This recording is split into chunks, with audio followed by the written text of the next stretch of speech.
اگر بیٹی پیدا ہو تو میرا نبی فرماتا ہے 3 بیٹیوں کی شادی کر دو تو جنت واجب ہو گئی، 10 بیٹوں کی شادی کرو تو جنت واجب کوئی نہیں، 3 بیٹیوں کی شادی کرو تو جنت واجب ہو گئی۔ تو ایک صحابی نے پوچھا یا رسول اللہ 3 نہ ہو 2 ہوں، تو کہا 2 کی شادی کرو تو جنت۔ ایک نے کہا یا رسول اللہ اگر 2 نہ ہو 1 ہی بیٹی ہو اور آگے کوئی سلسلہ بھی نہ ہو، تو آپ نے کہا 1 بیٹی کی شادی کر دو تو جنت واجب۔ یہی بہن بن جاتی ہے، بیٹی سے بہن بنتی ہے، بھائی آتا ہے۔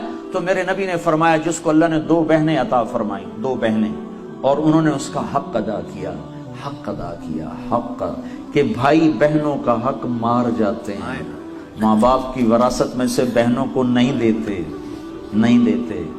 یہ ایسے ہی حرام ہے جیسے شراب بیچنا حرام ہے، جیسے سود کھانا حرام ہے، ایسے ہی بہنوں کا حق کھا جانا ایسے ہی حرام ہے، جیسے چوری حرام ہے، یہ بہنوں کا چور ہے، اس کی چوری کی جس کے ساتھ مل کے 1 چھاتی کا دودھ پیا، 1 تھالی پیالی میں کھایا اور پیا، 1 چھت تلے جس کے ساتھ زندگی گزاری، یہ اس کی چوری کر گیا ہے۔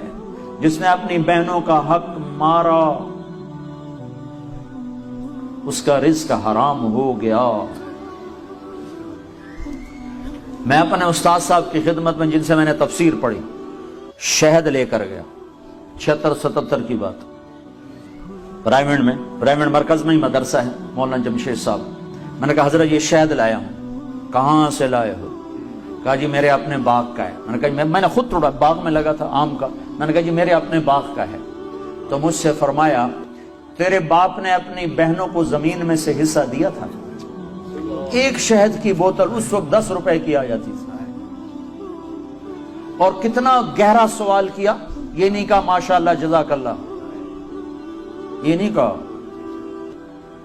تیرے باپ نے اپنی بہنوں کو زمین میں سے حصہ دیا تھا؟ اگر دیا تھا پھر تو یہ شہد حلال ہے، اور اگر نہیں دیا تھا تو سارا ہی حرام ہے، تو میں نہیں لوں گا، یہ مطلب تھا۔ ہاں بھائی تیرے ابا نے بہنوں کو زمینوں میں حصہ دیا تھا؟ میں نے کہا جی شکر ہے میرے ابا کی بہن ہی کوئی نہیں، ہوتی تو کوئی نہ دیتے، صرف 2 بھائی تھے، ساری جائیداد 2 بھائیوں کی، بہن تھی نہیں ان کی۔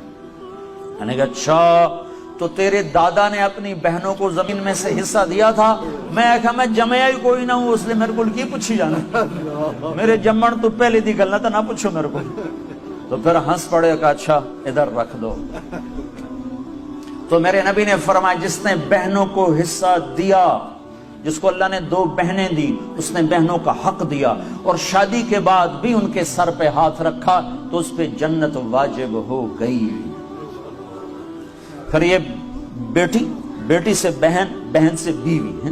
پھر میرے نبی نے فرمایا بہترین مسلمان وہ ہے جو بیوی کے ساتھ اچھا سلوک کرے، اور میرے نبی نے فرمایا جو یہ چاہے اس لوگ کا مسلمان کہ وہ جنت میں میرے گھر کے قریب گھر بنا لے تو وہ 2 کام کرے، ایک اپنے اخلاق اچھے کرے، ایک اپنی بیوی سے اچھا سلوک کرے، تو اس کا گھر میرے گھر کے قریب ہو جائے گا۔